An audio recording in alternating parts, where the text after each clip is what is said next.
សម្ដេចធិបតីកោតសរសើរស្មារតីចូលរួមយ៉ាងផុសផុលក្នុងគម្រោងជួហយាត្រាដើរដើម្បីសន្តិភាពជាទឹកចិត្តធំធេងសម្រាប់រដ្ឋាភិបាល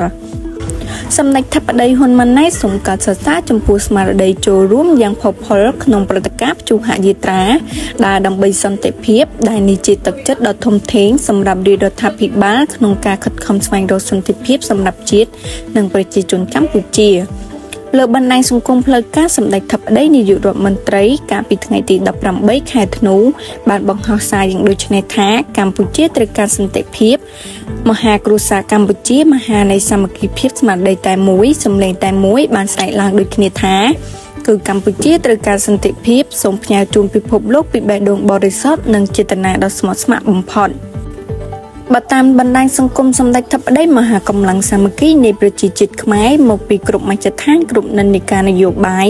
និងសាសនាបានមកជួបជុំគ្នាក្រោមស្មារតីតែមួយដើម្បីធ្វើព្យុហយាត្រាដែលដើម្បីសន្តិភាពរបស់មហាគ្រួសារខ្មែរបានចាប់ផ្ដើមចេញដំណើរពីបរិវេណផ្សាររាត្រីមកទន្លេ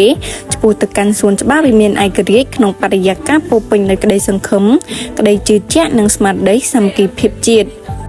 បណ្ដាញសង្គមសម្ដេចធិបតីក៏បានគូបញ្ជាក់ថាសម្លេងរបស់ប្រជាពលរដ្ឋកម្ពុជាគឺជាសម្លេងដែលឲ្យតម្លៃលើសន្តិភាពនិងប្រាថ្នាការរួមរស់ដោយសន្តិសន្ហវិជ្ជមាន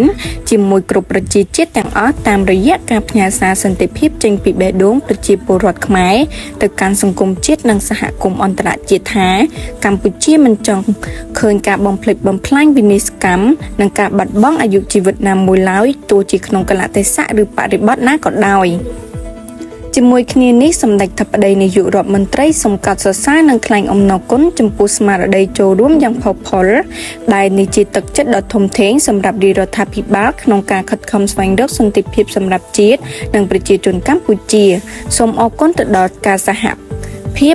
ព័ន្ធយុវជនកម្ពុជាដែលបានចូលរួមរៀបចំកម្មវិធីដ៏មានសារៈសំខាន់នេះដើម្បីផ្ដល់ឱកាសឲ្យមហាគ្រួសារខ្មែរចូលរួមនិងសម្ដែងមតិក្នុងការចង់បានសន្តិភាព